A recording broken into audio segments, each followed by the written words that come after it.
अपना video on किए हुए क्लास अटेंड करते हैं, अगर जो है कुछ जो भी बच्चे विदाउट अगर अपने वीडियो को ऑन किए हुए करते हैं तो हम आपको वेटिंग रूम में डाल सकते हैं। इसके लिए आपको स्कूल में भी कंप्लेन करिएगा तो आपका कंप्लेन सुना नहीं जाएगा। So please all of you अपने वीडियो को ऑन करके ही क्लास में ज्वाइन करिए, और इसके साथ साथ अपना ड्रेसअप भी प्रॉपर रख करके रखिए। आपका ड्रेसअप भी प्रॉपर होना चाहिए, ये नहीं कि कोई सोए हुए हैं, कोई बैठे हुए हैं, कोई उठे हुए हैं। ये बोर्ड आप लोगों को दिखाई दे रहा है? देख रहे हैं बोर्ड को? Yes ma'am. Yes Yes, ma'am. Ma'am. Yes ma'am. Topic visible है? टॉपिक आप लोग देख पा रहे हैं? कौन सा टॉपिक है आपका? Yes yes ma'am. Ma'am. Yes, ma'am. कौन सा टॉपिक?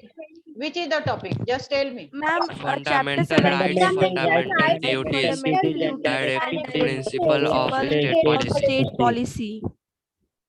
इसमें तो कोई दिक्कत नहीं हो रहा है आप लोगों को? No ma'am. No नहीं हो ma'am. रहा है। नाउ हाँ, पेज नंबर निकाल लीजिए सारे लोग। पेज नंबर है, और page number is 195।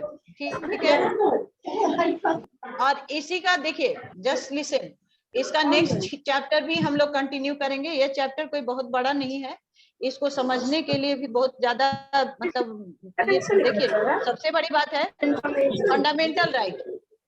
Ma'am, I can't turn on my video because my collar bone is broken. जिनका एक आध का कोई प्रॉब्लम हो सकता है, सबके साथ नहीं है ना। जल्दी हमको लग रहा है नोटिस लिखा। मैम कैसे आवाज आ रही है? हाँ, I am going to mute all of you. I am going to mute you all. Mute तो करना ही पड़ेगा ना। I have muted all. One has done chatting. किसी ने कुछ लिखा है, देख लूं। प्रियांशु कुमार ने शायद, यस प्रियांशु कुमार, आपने लिखा है, क्या लिखा है? Ma'am, I can't turn on my video because my collar bone is broken and there is a problem of T shirt. ठीक है, आप नहीं कर पाएंगे, लेकिन साथ साथ वैसा प्रॉब्लम नहीं है ना, सबके साथ तो वैसा प्रॉब्लम नहीं है। इसलिए हम बता देते हैं, स्कूल से भी हम लोगों को सर ने, प्रिंसिपल सर ने भी कहा है कि जितने भी बच्चे अगर if they are joining without video, आप उनको हटा सकते हैं। तो अपना वीडियो आप ऑन रखेंगे और प्रॉपर बैठ के क्लास को अटेंड करेंगे। आपका ड्रेसअप भी अच्छा से होना चाहिए, dress up should be proper. Please pay attention. जितने भी बच्चे, how many of you are attending the classes? This is compulsory for all of you. Now, fundamental rights, fundamental duties, and the principles, directive principle of the state policy. तो ये जो है, देखिए ये तीनों जो है कॉन्स्टिट्यूशन का जो हम लोगों ने अभी पढ़कर आया, तो दीज आर द यूनिक, मतलब फिर हम लोगों को कुछ जो है फंडामेंटल राइट मतलब जन्म से ही मिल गया, मौलिक अधिकार इसको कहते हैं। फंडामेंटल ड्यूटीज, लेकिन इसके साथ साथ ड्यूटीज को भी उसमें इंक्लूड किया गया। पहले नहीं था, लेकिन बाद में उसमें इंक्लूड किया गया। And directive principle of state policy, और स्टेट जो काम करेगा, सेंट्रल और स्टेट आप लोगों ने पढ़ा था यूनिटरी में, जो था कि स्ट्रॉन्ग सेंट्रल फेडरेशन सिस्टम। तो फेडरेशन इसमें किसका? स्टेट को कहा गया। स्टेट मिल करके ने भारत संघ को बनाया। तो अब इसी को हम लोग जो है थोड़ा इलोबरेट करके we are going to study. Elaborate मतलब समझते हुए इसको हम लोगों को पढ़ना है, वी विल स्टडी। तो फर्स्ट एट ऑल हम लोग फंडामेंटल राइट से शुरू करते हैं। फंडामेंटल राइट, फंडामेंटल, उसके बाद फंडामेंटल ड्यूटीज। तो what are the fundamental right? First at all, what are the fundamental rights children? तो fundamental rights, you or fundamental rights, you have read in the previous chapter about the basic। वाह वाह सिद्धांत कुमार, बहुत बढ़िया। आई यहाँ सामने हम रखे हुए हैं, पेज नंबर लेसन 17 लिखा है। तब बच्चा हमसे पूछता है कि which chapter? Is there difference between lesson and chapter? Siddhant Kumar, I am just asking from you, what is difference between lesson and chapter? जब लेसन स्टार्ट हुआ उसी समय हम लोगों ने कर लिया, आप लोगों ने पढ़ा भी है बच्चों ने कि fundamental right, fundamental duties and directive principle of the state policy, this is the chapter और lesson. but the student is asking what is the chapter, man. Very nice. थोड़ा पढ़ने में ध्यान लगाओ, थोड़ा पढ़ने में ध्यान लगाओ. Now page number है 195. You have read in the previous chapter about the basic structure and elements of the Indian Constitution. Our constitution framers have tried to transform the ideas given in the preamble into reality, and that would not have been possible without granting some fundamental right to the people of India. अब जैसे कहते हैं कि preamble में जो दिया गया था, we the people of make India secular socialist, ये जो हम लोग का प्रियम्बल का जो बेसिक वर्ड्स है, तो कहता है कि उसको तब तक नहीं फुलफिल किया जा सकता था जब तक कि हम नागरिकों को, सिटीजन्स को कुछ राइट नहीं दिया जाता, तब तक ये नहीं किया जा सकता था, फुलफिल वो बेसिक नहीं किया जा सकता था. तब विदाउट एनी डिस्क्रिमिनेशन, बिना किसी भेदभाव के, जो उनको जो राइट दिया गया वो बिना किसी भेदभाव के जब तक नहीं दिया जाएगा तब तक उनका कोई भी मतलब इसका कोई वैल्यू नहीं था.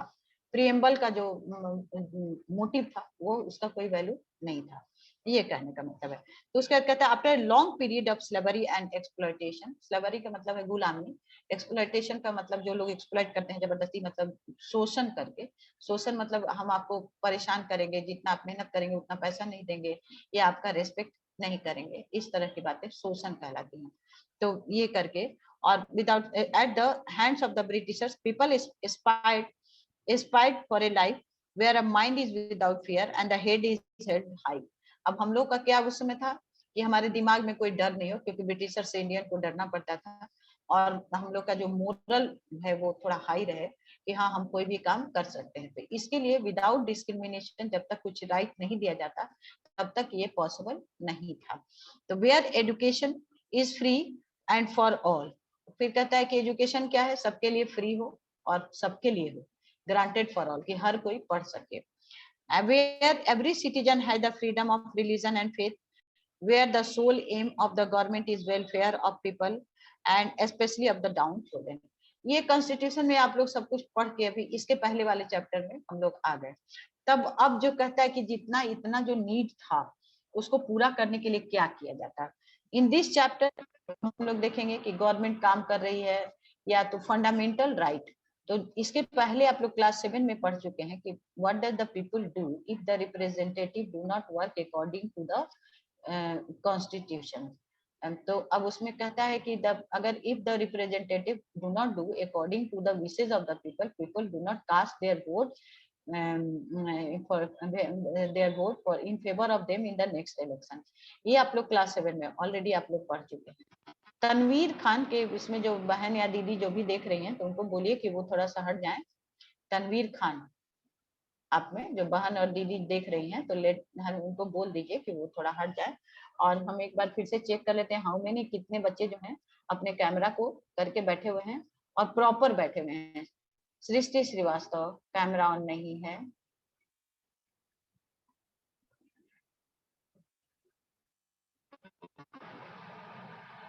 Nikhil Kumar, okay okay, camera को ऑन करिए, नहीं तो हमको जब भी लगेगा किसी भी बच्चे को हम लोग वेटिंग रूम में डाल देंगे, आपका कंप्लेन भी जाएगा. तो फिर आपको जब तक आप रिटन एप्लीकेशन नहीं देंगे, हाँ वो सही है, ठीक है, क्योंकि फिर जब तक आप रिटन एप्लीकेशन नहीं देंगे आपको फिर क्लास में घुसने के लिए नहीं मिलेगा. आप इसको याद रखिएगा. So please children make class को ऐसा लगे कि हम लोग क्लासरूम में ही बैठ के पढ़ रहे हैं. तो इसके लिए आपका कैमरा भी ऑन होना चाहिए. ओके, ऐसा आप जरूर करिए और थोड़ा सा प्रॉपर यूनिफॉर्म में जरूर क्लास को अटेंड करिए. Attend your classes properly. उसके बाद कहता है कि in this chapter we will study. अब हम लोग इस चैप्टर में क्या पढ़ेंगे?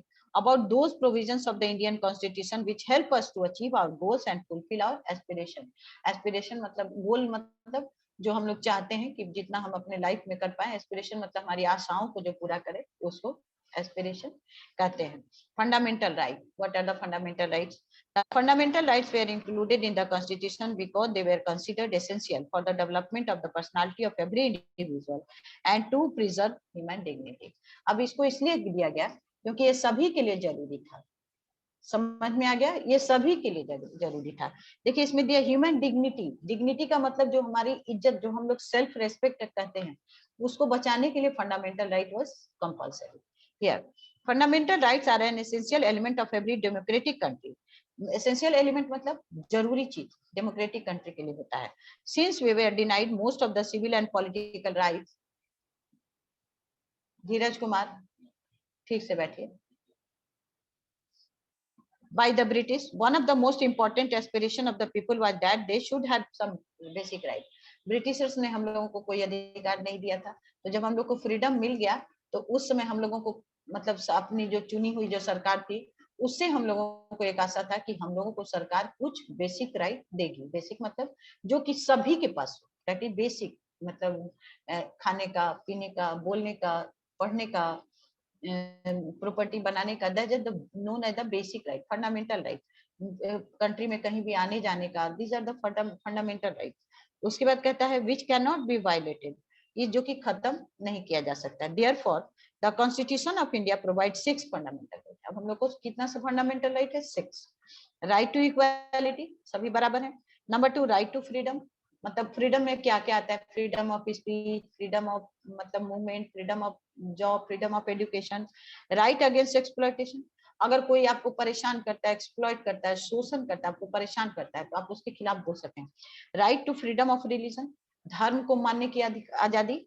Cultural and educational right, cultural मतलब कोई भी मतलब जो इसका भी जो कल्चर है, कोई किसी को मतलब तंग नहीं करे, मतलब जो भी आप रूल्स फॉलो कर रहे हैं अपने लाइफ में, that is cultural educational right.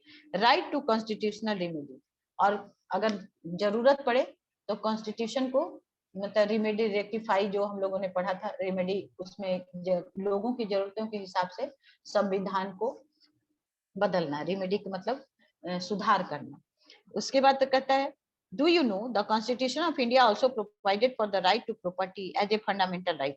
The 44th amendment of 1978 remove this right from the list of fundamental right. अब कहता है कि लेकिन अब जब कॉन्स्टिट्यूशन ऑफ इंडिया में ये बना हुआ था right to property as a धन को रखने का अधिकार, लेकिन जब 44th अमेंडमेंट करके इसको हटा दिया गया, मतलब इसको फंडामेंटल राइट के लिस्ट से हटा दिया गया। कहने का मतलब let us learn more about the fundamental right. Right to equality, right before law. Right to equality का फर्स्ट क्या है? राइट बिफोर लॉ, लॉ के सामने हम लोग का इक्वालिटी। नेक्स्ट है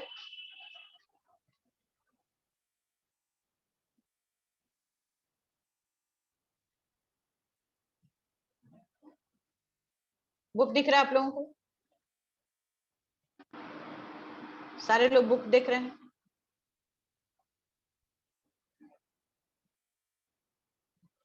right before equality before law, right to equality में number 2 prohibition or discrimination on grounds of religion, race, caste, sex or place of birth, मतलब मना किया गया है, कोई उसमें भेदभाव नहीं कर सकता है।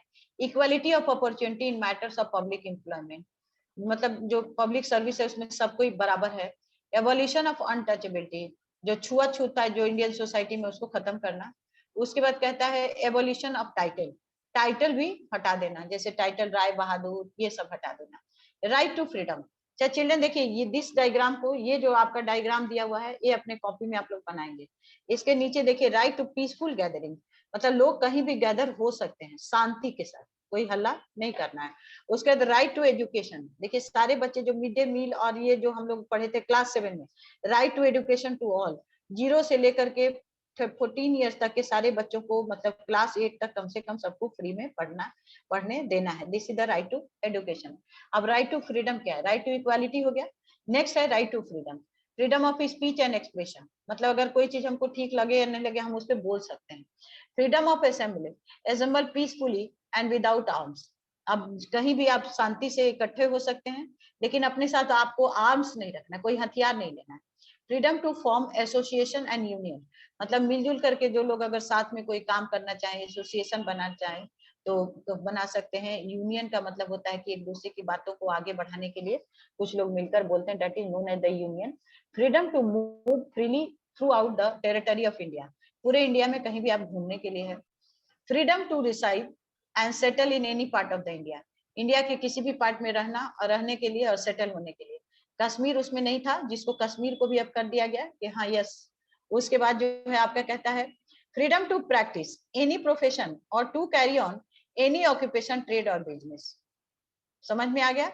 मतलब कोई भी काम हम कर सकते हैं या कोई भी बिजनेस कर सकते हैं, कोई भी अपने लिए मतलब काम चलाने, जीविका, ऑक्यूपेशन मतलब काम काज जो कर सकते हैं। राइट टू फ्रीडम ऑक्यूपेशन, ये एग्रीकल्चर हुआ या बिजनेस हुआ या इंडस्ट्रियलिस्ट हुआ, कोई भी कर सकते हैं।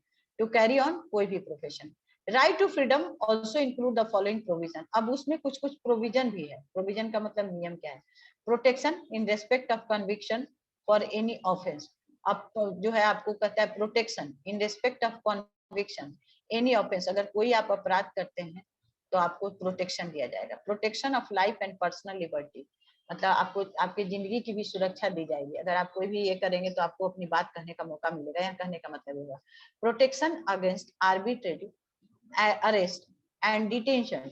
आप मान लीजिए कभी कोई पुलिस आपको, हम लोग को जबरदस्ती आकर पकड़ नहीं सकती है, या कोर्ट में रोक या थाना में रोक नहीं सकती है, कोई किसी को जबरदस्ती कैद नहीं कर सकता है। राइट टू एजुकेशन, इसको याद रखिएगा। Do you no in August 2017 a 9-judge bench headed by the 2017 sorry 20,000 नहीं 2017 और 2017 in August 2017 a 9-judge bench headed by the Chief Justice of India unanimously, मतलब एक साथ, ये do you know page number 196 का ही है, देख लीजिए। Arrived at the landmark verdict declaring right to privacy as a fundamental right. Privacy मतलब निजता का अधिकार, उस पर कोई बोल नहीं सकता है, जो मेरा निजी है वो भी मतलब उस पर कोई आप बोल नहीं सकते हैं, ये भी एक फंडामेंटल राइट बना। Which could have a bearing on several aspect of law, life style and governance, ये इसको निजता के अधिकार में लाया गया। फिर देखिए इसका page number 197 do you no, वो देखिए। The right to education was included in the Constitution in 2002 for the first time as a fundamental right. According to this, the state shall provide free and compulsory education to all the children in the age group of 6 to 14 years. ठीक है? Right against exploitation. Exploitation मतलब कोई शोषण करे. Prohibition of traffic in human being. Traffic का मतलब लोगों को इधर से उधर जो लोग कर देते हैं, मतलब गुम कर देते हैं, या अपने किसी पर्सनल काम के लिए मतलब गलत यूज करते हैं, उसको ट्रैफिकिंग कहते हैं। All forms of force labour and begar work without payment. Begar का मतलब वर्क विदाउट पेमेंट, किसी भी तरह का जबरदस्ती काम करवाना। ऑल दीज आर द मतलब प्रोहिबिटेड, रोका गया इन सबको। Prohibition of employment of children below the age of 14 years in any factory, mines और hazardous ऑक्यूपेशन। अब ये कहता है कि बच्चों को, जो 14 साल से कम उम्र के जो बच्चे हैं, उनको किसी भी फैक्ट्री में नहीं काम, मतलब बाल श्रम, चाइल्ड लेबर को रोका गया। माइन, और माइन मतलब जो कोल माइन ये सब होता है, वहां पे बहुत डेंजरस ये रहता है, वहां पे काम करने के लिए बच्चे को नहीं कहा गया। हजार्डस मतलब जो हेल्थ के लिए ठीक नहीं है। Do you know right to formation, यहाँ देखिए do you know here right to information was given to the status of a fundamental right in 2005 में। ये आप लोग क्लास 7 में भी पढ़ चुके हैं, आरटीआई जिसको कहते हैं, राइट ऑफ इंफॉर्मेशन। तो the right enables people to seek information from the government department and the institution on matters affecting the society. However, information may be denied if it is likely to impair the security of the country. कभी कभी इस information को नहीं भी दिया जा सकता है, अगर ये माना जाए कि ये जो है देश की सुरक्षा के अगेंस्ट है, तो वैसा नहीं बताया जाएगा। Right to freedom of religion. अब कहता है कि फ्रीडम ऑफ रिलीजन जो है, जो हम लोगों को दिया गया, वो क्या था? What was the right to freedom of religion. अब ये भी है कि कोई भी हम लोग धर्म को मान सकते हैं, that is the known as the right to freedom of to conscious, freedom of conscious and the right of to profess. देखिए ध्यान दीजिए, freedom of conscious and right to profess. Profess मतलब उसको फॉलो करना, उस राइट को मतलब profess, practice and propagate any religion. Freedom to every religious institution to manage its own affair in matter of religion. अब हर religious institution को भी कि अपने धर्म के मामले को खुद ही मैनेज करना है। State will not collect any taxes for promotion of any particular religion. अब किसी भी धर्म को ये करने के लिए स्टेट किसी नहीं लेगा, जैसे एजुकेशन, हेल्थ, ये सब के लिए लेगा। वाटर टैक्स भी लगता है, लेकिन धर्म के लिए कोई टैक्स नहीं लेगा। बिजली बिल लगता है ना हम लोगों का, तो these are the taxes, different taxes which we pay the government for using them, उसको हम लोग जो यूज करते हैं। लेकिन रिलीजन को कह दिया कि ये आपका पर्सनल मैटर, इसमें स्टेट विल नॉट इंटरफेयर। कहने का मतलब, no religious instructions can be impaired in any educational institution which is wholly or partly mentioned out of the state fund। आप कोई भी एजुकेशनल इंस्टीट्यूशन भी मतलब धर्म के नाम पर कुछ भी कलेक्शन नहीं कर सकता है, अगर वो जो है स्टेट के फंड से थोड़ा या ज्यादा चलता हो। Cultural and educational rights, what are the cultural and educational right? It guarantees to preserve, maintain and promote once culture and language. ठीक है। The minorities will be given assistance by the state to establish and administer educational institutions of their own to preserve and develop their culture। अब minorities भी अपना ये काम कर सकते। minorities मतलब वो रिलीजन के वो लोग जो आयुष तिवारी, माइनॉरिटीज कहते हैं जिनका मतलब कि कहीं भी जिसका जाति के या रिलीजन के लोगों का नंबर कम होता है उनको माइनॉरिटी कहते हैं, मतलब पॉपुलेशन में जिनका नंबर कम होता है, they are known as the minority. यहाँ पर पॉपुलेशन से इनका रिलेशनशिप होता है। राइट टू कॉन्स्टिट्यूशनल रिमेडीज, अब कहता है कि कॉन्स्टिट्यूशनल रिमेडी भी ये फंडामेंटल राइट है, मतलब लोगों के हित के लिए अगर कॉन्स्टिट्यूशन में कुछ सुधार करना होगा तो किया जा सकता है। The Constitution of India has not only listed fundamental rights but has also prescribed remedies against their violation। अगर उसको कोई ये करता है, वायलेट करता है, तो उसको रिमेडी भी करना है। If a citizen feels that one of his fundamental rights has been violated by an executive order, he may request the Supreme Court, High Court to issue the appropriate writ for the restoration of his right। The writs are habeas corpus, mandamus, prohibition, quo warranty and certiorari। देखिए अब ये कहता है कि इतना हम लोग का राइट है, अब इसको बता दिया जाएगा। अब क्या क्या रीट करता है? रीट का मतलब होता है कि याचिका देना, रीट का मतलब होता है कि याचिका देना सुप्रीम कोर्ट में कि गवर्नमेंट के इस ऑर्डर से या इस तरह से हम ऐसा फील करें कि मेरा फंडामेंटल राइट जो है मतलब कहेगा वायलेशन हो रहा है। वायलेशन मतलब ये होता है कि उसका जो ठीक से I am not getting my availing my fundamental right, उसको कहते हैं वायलेशन। तब अगर ऐसा होता है तो वो एक रीट कर सकता है। The fundamental right protect the citizen against the misuse of power by the government. अब रेमेडी का मतलब सुधार, रेमेडी का मतलब होता है सुधार। उसके बाद कहता है कि फंडामेंटल राइट क्या है?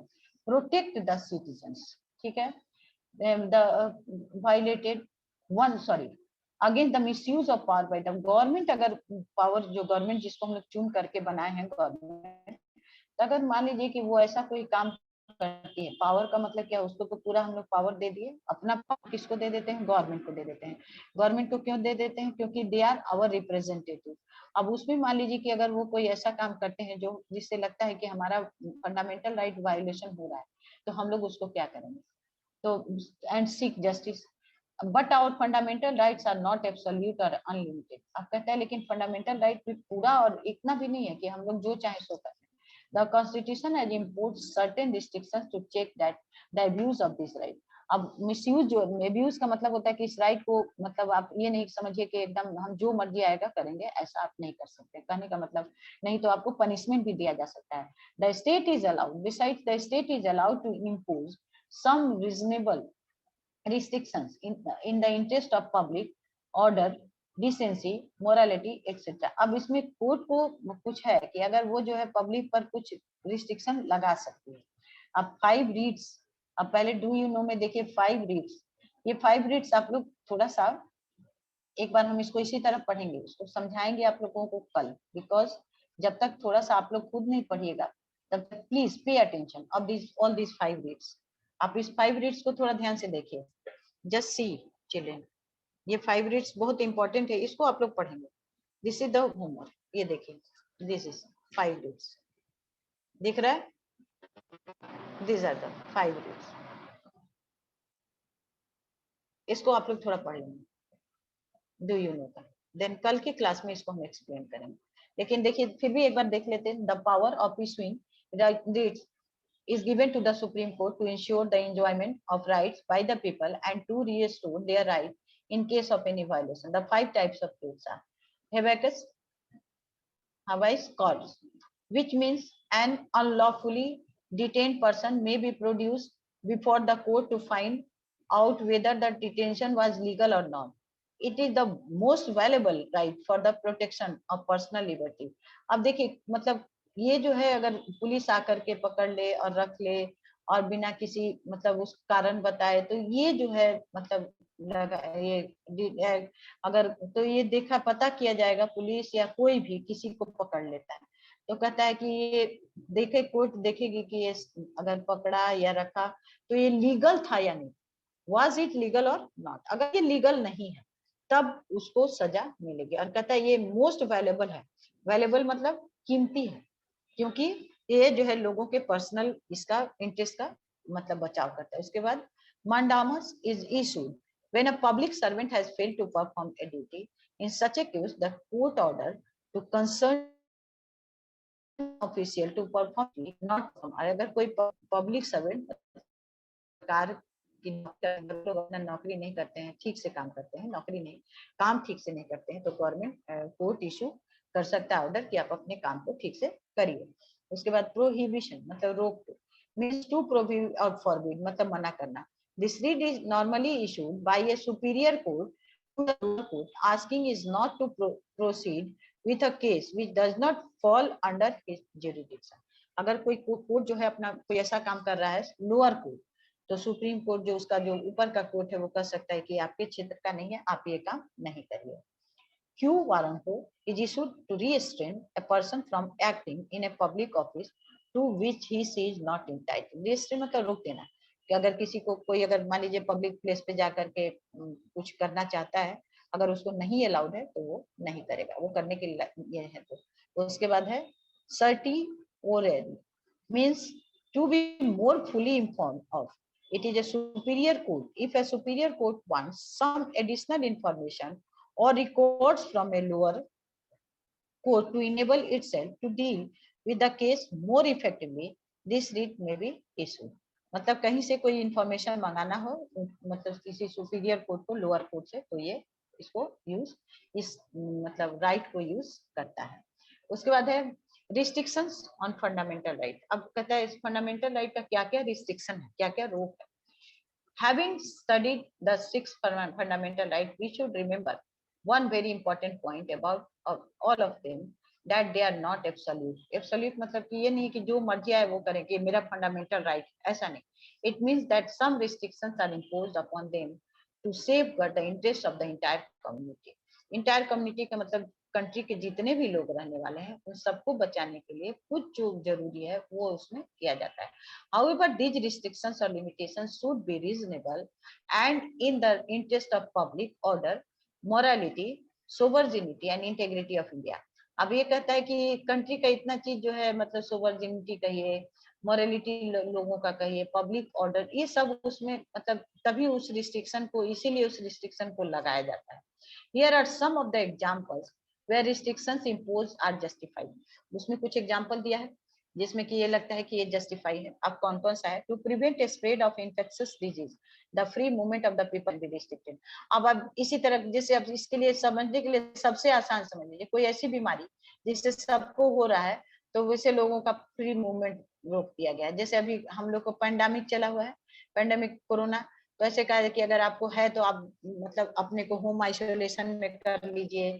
तो these are the कि अगर लोग नहीं मानेंगे, अगर पकड़े जाएंगे तो उनको पनिशमेंट दिया जाएगा।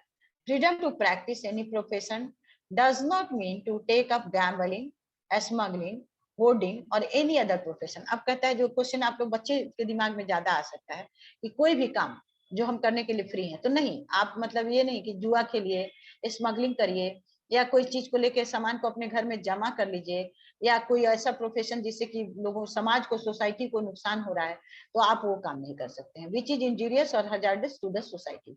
Nobody can claim to be a doctor और a lawyer to be a doctor or lawyer unless she had the essential. आप कोई भी अब मान लीजिए फंडामेंटल राइट, अब बिना डॉक्टर या वकालत पढ़े हुए कोई कहे कि हम वकील हैं, हम डॉक्टर हैं, तो ऐसा नहीं कर सकता है। मतलब प्रोफेशन, उस प्रोफेशन को आप नहीं कर सकते जब तक कि आपके पास प्रॉपर पढ़ाई नहीं हो। Freedom of expression does not mean to speak or write anything you feel like, any thought or expression that disturb public peace or harmony or instigate communal violence will not be allowed। मतलब आप जो है कोई भी चीज मान लीजिए कि अगर जैसे लोगों के बीच में कोई मिसअंडरस्टैंडिंग हो रहा है, कोई ऐसी बात जा रही है जो कि समाज के अगेंस्ट है, तो आप वो काम नहीं कर सकते।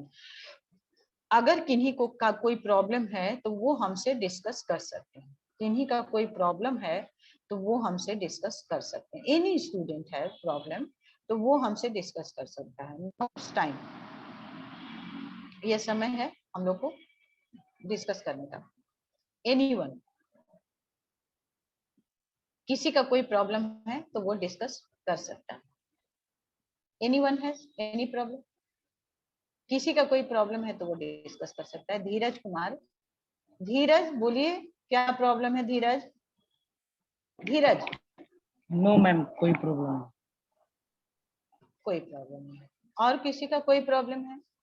Anyone want to ask question, any question, कितना भी हम लोग पढ़े। पीयूष राज, पीयूष राज बोलिए, पीयूष राज, पीयूष राज, पीयूष राज।